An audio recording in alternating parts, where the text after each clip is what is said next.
Hello again, and welcome back to Marketing with Purpose. My name's Monica Pitts, and today we're going to talk about homepages, specifically why most of them are doing way too much and confusing the heck out of visitors in the process. Your homepage has one job, just one. It needs to be a good receptionist. It needs to greet people, tell them what you do, and point them in the right direction. But somewhere along the way, businesses started treating their homepage like it needs to be a novel, a portfolio, a company history lesson, and a full menu of services all rolled into one overwhelming scroll. Or they just put pictures on it, and that's it. Just pictures. And both don't work. They don't work. Okay. So in this episode, we're breaking down exactly what your homepage needs to do and what it definitely doesn't need to do. We'll talk about the billboard test, why your header area matters more than you think, and how to prove you're awesome without just saying, I'm awesome over and over and over. So if you've ever looked at your homepage and thought, is this actually working? This episode's for you. Now let's get to business. You're on a mission, and you just need more people to know about it. And whether you're brand new to marketing or a seasoned pro, we are all looking for answers to make marketing decisions with purpose. I'm Monica Pitts, a techie, crafty business owner, mom, and aerial dancer who solves communication challenges through technology. This podcast is all about digging in and going digital. I'll share my marketing know-how and business experience from almost 20 years of misadventures. I'll be your backup dancer so you can stop doubting and get moving towards marketing with purpose. I just want to give a quick thank you before we get started to our featured resource sponsor, What to Put on Your Website. This is a page-by-page website content checklist, and it's one of MayCreate's most popular free resources. It has more than 7,000 downloads. It outlines suggestions of what content to put on each page of your website in an easy-to-understand checklist format. And my nonprofit friends, we've got a special one for you. Just check the nonprofit box, and it will deliver a nonprofit-specific checklist right to your inbox. So you can download it for free at resources.maycreate.com. That's MAYECREATE.com. Or you can just click on the resources tab at the top, or you can click on the link in the show notes. Now, I like to think of websites like employees, okay? Your website is an employee, and your homepage is not your salesperson. It's not your deal closer. It's not your product expert. It's a receptionist. So your homepage greets people at the door, it explains what you do, and it leads them where they need to go. A good receptionist doesn't dump your entire company manual on visitors the second they walk in. They're friendly, they're clear, and they make sure you get to the right place without wandering around the halls confused. It's just awkward, right? No one wants to wander through your office and try to find the bathroom. They want to know exactly where it is.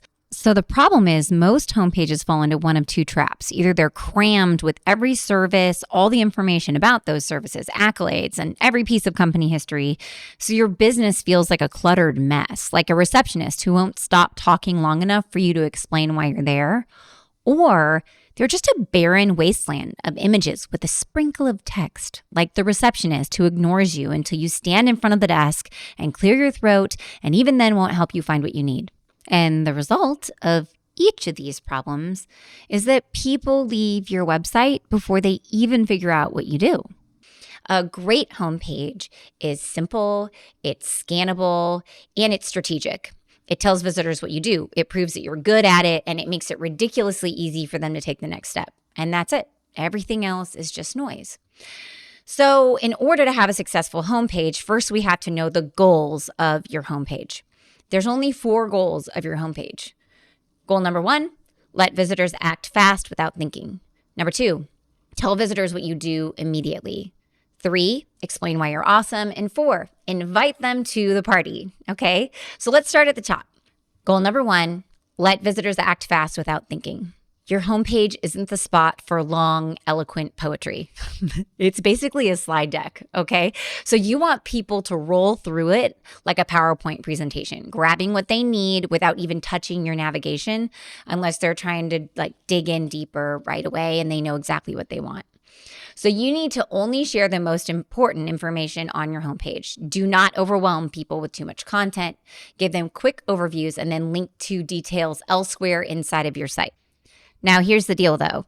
This quick scan principle, it applies to your entire homepage, not just one section of it, not just the top. The whole homepage needs to be easy to scan. And honestly, so do all of the landing pages inside of your site. Scan, scan, scan, okay? And unfortunately, this is where AI fails. So if you're using AI to write your website content and you start with your homepage or you start with the landing page of a section, then 9 times out of 10, it will give you way too much content to start. It always does it. So before calling it done, because AI is making you sound really, really cool and you didn't have to write it yourself, you need to ask AI and yourself, did I share only the most important information on the homepage? Am I allowing people to scan this quickly? And scanning is twofold, okay? Part of it is not giving them too much content. The other part of it is designing it so that way they can scan it, okay? So there's 2 pieces to that.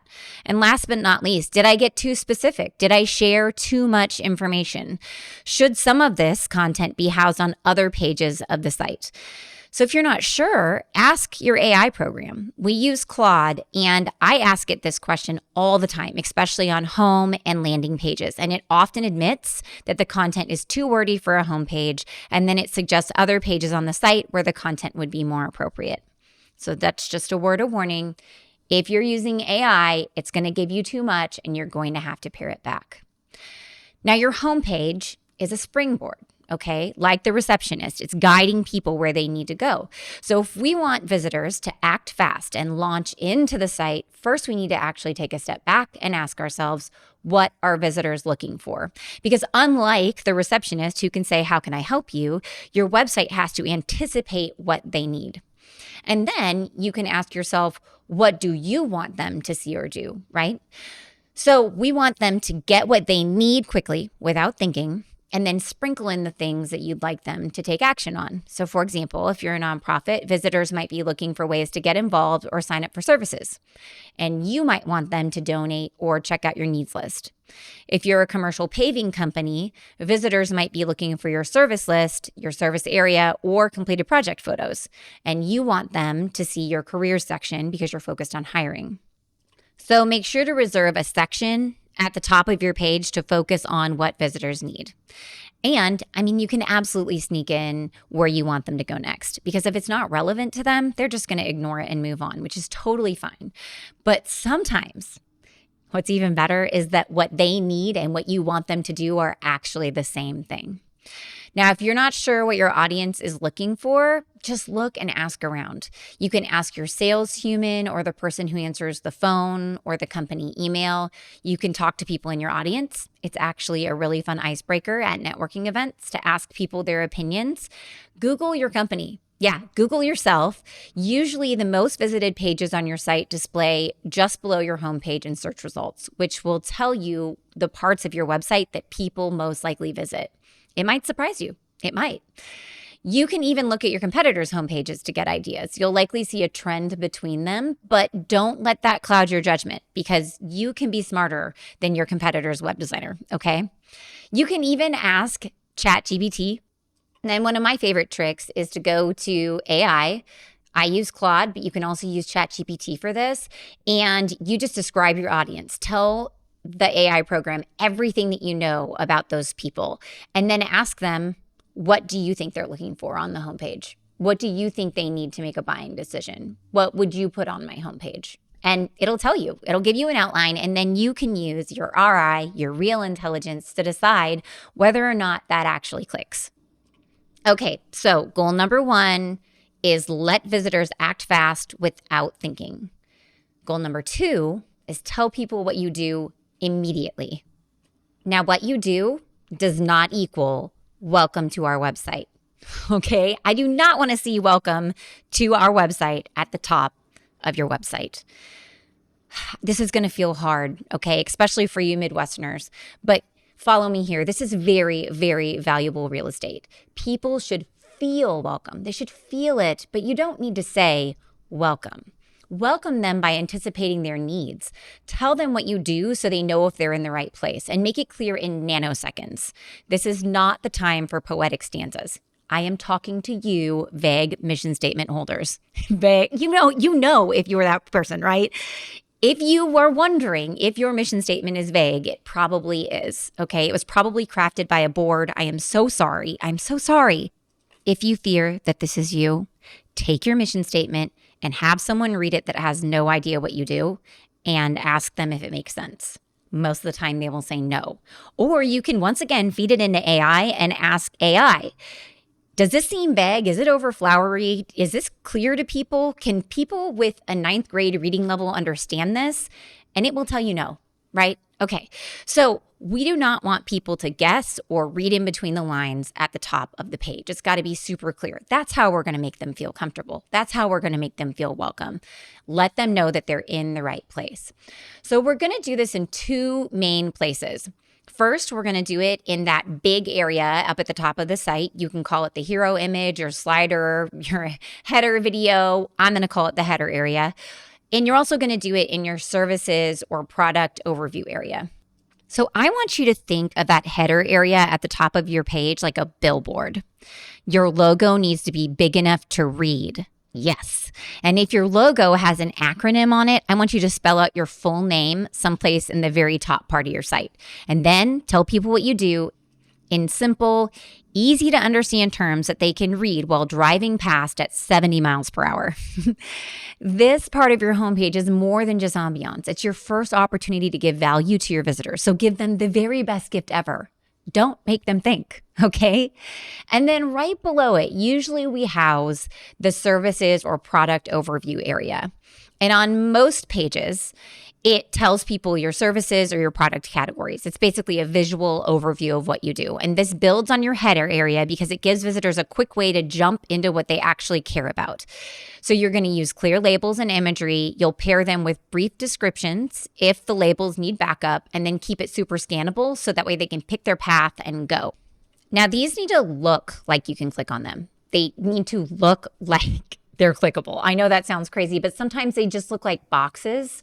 No, They got to look like you can click on them, and not just when you hover over them, right? Because not everybody is using a mouse. So they need to be like kind of button-like, all right? And they need to be big enough to click on mobile, but not so huge that they take up the entire screen. And multiple parts should be clickable, not just a tiny learn more button at the bottom.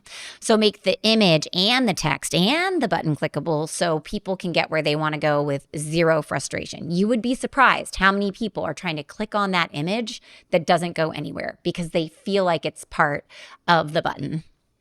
Okay, so now we know goal number 1, let visitors act fast without thinking. Goal number 2, tell visitors what you do immediately. You got to do it up at the top of the page. And again, don't make people think. And then goal number 3, explain why you're awesome. So now that people know what you do, you need to back it up. Don't just talk the talk. Show them you walk the walk. Use the middle of your homepage to build credibility and answer the question every visitor is silently asking. Why should I trust you? I want you to think of this as your social proof section, a place to show real results, real people, real impact. And there are lots of ways that you can do that. I know right now you're thinking, I need to go get some testimonials. Don't have any. Don't freak out. Okay, there are so many ways that we can build credibility on your homepage. Yes, testimonials are awesome, and there are lots of other ways too. But since I started by saying testimonials, we might as well talk about them just a little bit. So written or video testimonials both work great. Make sure if you're doing written testimonials, they're on the shorter side because nobody is reading 7 paragraphs. Okay. Once again, it's got to be scannable. It's got to be quick. So what's cool is you can actually pull testimonials from Google or Facebook reviews. And if you mainly get great Google reviews, you can automatically pull Google reviews into your website, which that builds some serious credibility, right? When you're just displaying the Google reviews there because it's a feed. You didn't curate these things. They came to you from people. They're real people's words. And I know it sounds crazy, but having a not so great review is actually not a terrible thing. It shows that Some people are crazy, right? And it shows how patient and kind you are when dealing with crazy people. So you want to have discerning clients. You don't just want to have anybody. So if they resonate with the crazy person, you probably don't want to work with them anyway, right? Now, with these testimonials, bonus points if you include photos, especially with those written testimonials. And if your main goal is hiring, then you can feature employee testimonials on your websites. It's not just for client testimonials. It's testimonials that tell your story to the people that you want to hear to motivate them to do what you want them to do. And if that's hiring, that would be your employees. Now, if you don't have testimonials, you probably have one of these other things, okay? So other ways that you can build credibility on your homepage right away is to link to your portfolio or your work. You want to show off what you do with images that make people say, I want that, right? So your portfolio could just be a simple photo gallery, or it could be a full-fledged project section. Either way, you just want to make sure it's really easy to find and get to. You can share case studies. So if you solve problems for a living, explain how you solve them, right? So walk people through your marvelous and brilliant process step by step so they can see themselves getting those exact same results. You can share data, like roll in numbers that matter. I love those little animated blocks. They're so cool. Make sure yours is ADA compliant. Cadence Blocks has an ADA compliant one, and that's what we use. But basically, you can share years in business, projects completed, clients served, money raised, like whatever metrics actually prove that you know what you're doing. Link to resources that solve people's problems. Another easy way to build credibility is to link to resources that solve your visitors' problems. So they've got a problem and you have a solution. So why not share it, right? You're probably writing blog posts. You might have a podcast. Maybe you just have downloadable checklists. It doesn't matter what it is. Like your free and helpful content will show that you're smart without being salesy. And it can help introduce you to them and your process so they are even closer to buying from you when they make that contact with you. You can highlight recent community service because people want to work with real humans that care. I mean, don't you want to work with real humans that care? How annoying is it whenever you have a problem and you can't even find a company's phone number, right? Yeah, it sucks. So showing your community involvement humanizes your business and it proves that you're not just chasing dollars, like you actually care about the greater good. You can display logos of clients you work for or organizations that you're a part of because it makes people want to join your club. Right? So when potential clients see you've worked with companies they recognize, even if those companies compete with each other, it makes them want to be part of that roster too. We literally have people that contact us and they're like, you must be doing something right because you're working with all my competitors. I want you to build my website. That's what they say. Now, if you don't want to share client logos, you can also just show logos of organizations that you're a part of. Because when people come to your website and they see organizations that they're also part of, it's like an instant connection, right? It's like you're already friends. Now, if you're looking for credibility building content and you recently won an award, by all means, put it up on your homepage. Now, do not leave the award up forever, okay? You could leave it up for like a year or two, but unless it's your industry's equivalent of the Nobel Prize, don't leave it up there forever. It just feels like you don't have anything else to brag about. And last but not least, show off your awesome employees because you are only as good as the people who work for you. So introduce visitors to the great humans who make your business successful. It humanizes your business and it shows that you respect and appreciate your team, which is very powerful. And it says a lot about you. And it might even entice visitors to join your team or want to work with them. Hopefully you can find some piece of creative inspiration in that big list of ideas to build credibility. Certainly you have testimonials or pictures of your work, case studies, cool data, resources that solve people's problems. Maybe you've done recent community service. You've got clients that you work with for sure and organizations that you're a part of. You might have won an award. And if nothing else, you have yourself and your employees, right? Now, do not put everything that we just talked about on your homepage. That would be overwhelming, okay? Pick the things that best tell your story and show people why you're awesome. And then save the rest of the ideas, if you have content for them for other pages on your site where they'll actually make an impact. Doing everything is overwhelming, which is the exact opposite of what we're going for here, right? So now that we know how to explain why you're awesome without just saying that you're awesome over and over again, we can move on to goal number 4, which is invite them to the party. Now, just because this is number 4, it doesn't mean that you only invite people to the party at the bottom of your homepage. You can sprinkle party invitations throughout the page, okay?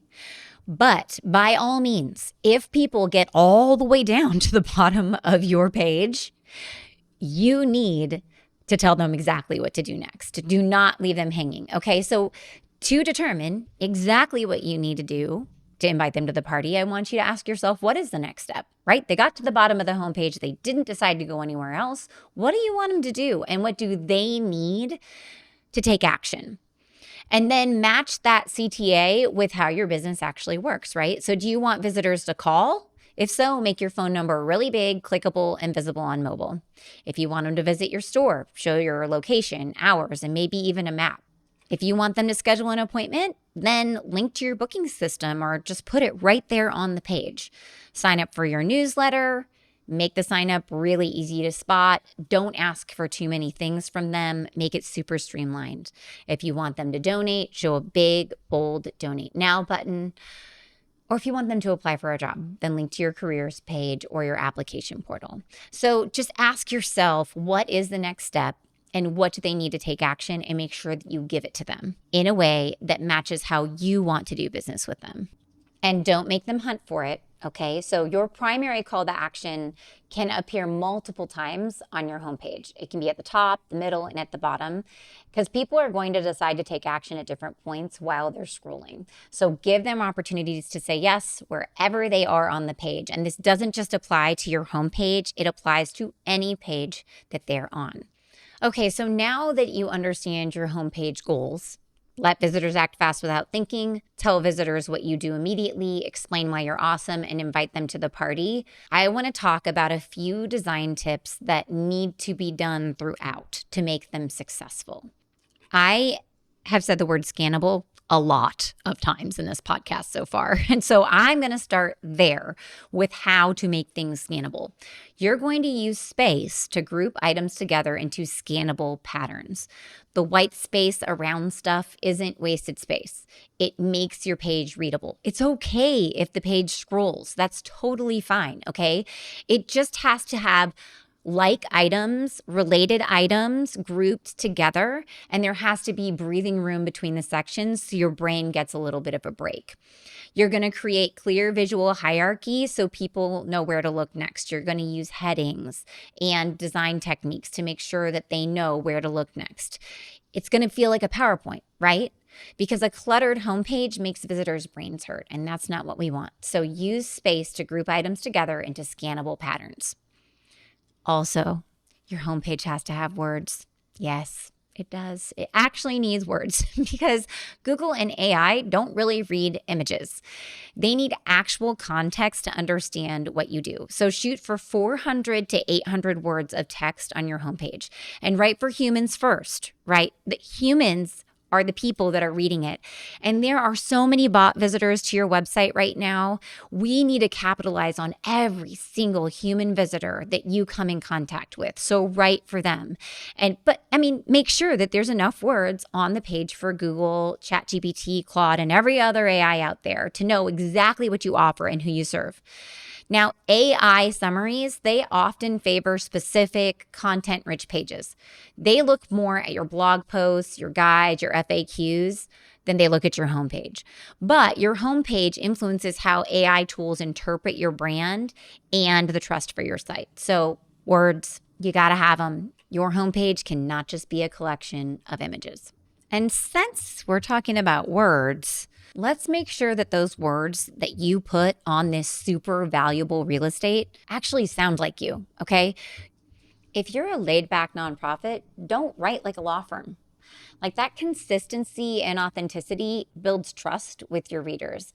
And when people are searching for a service like yours, you need them to remember you. And if you look and sound exactly like your competitors, you're just going to get lost in the shuffle. Now, your words are not the only thing that needs to be real. You need to use real images of the things that you've done, of your people, of yourself. Stock photos of people in suits shaking hands suck, okay? They suck, and visitors can smell the fake imagery from a mile away. It just makes you seem like not real at all. So show your actual team, your real work, your physical space. Even a decent smartphone photo of your actual business beats a perfectly lit stock photo of strangers every single time. Now, all those photos and everything else on your site, really, it needs to load quickly because your homepage, above all pages, needs to load fast, right? If it takes more than 3 seconds to load, people are already hitting the back button and they're leaving. You know, if you live in an area with crappy internet, you know if most of the people are accessing your website via a phone, okay? So you have to compress those huge header images, optimize files and videos, and test your page speed on mobile especially. And we have all kinds of resources about it on our website. And I mean, there's tons of stuff out on the internet too. Okay, so I know that last tip felt a little techie, okay? And I'm going to go even a little bit more techie on you, kind of. And I'm going to tell you that you really need to make sure that your homepage, really your entire website, is ADA compliant. It needs to be accessible to everyone. It's the right thing to do, okay? And it's the law, quite frankly. And that means you have to have alt text on your images, proper heading structure, color contrast that's readable, keyboard navigation that works, and captions for any audio, video content, and more. So when in doubt, run it through an accessibility checker. And if you need to learn more about how to make your website ADA compliant, we have so many resources for you on the Make Create website. We even made a whole training module for our clients. And if you really need it, you just let me know. I'll get you access to it. Seriously, I made it. People need to use it. Let's make these websites usable by everyone, my friends, everyone. Okay. Now, we just talked about loading. We talked about ADA. I need to talk to you about videos on your homepage because they are super freaking cool. They look awesome. They look so awesome. But if they're not properly formatted, they can be huge, enormous, and they're just going to slow your site down to a grinding halt, especially on mobile. And if you don't treat them correctly, they will not be ADA compliant.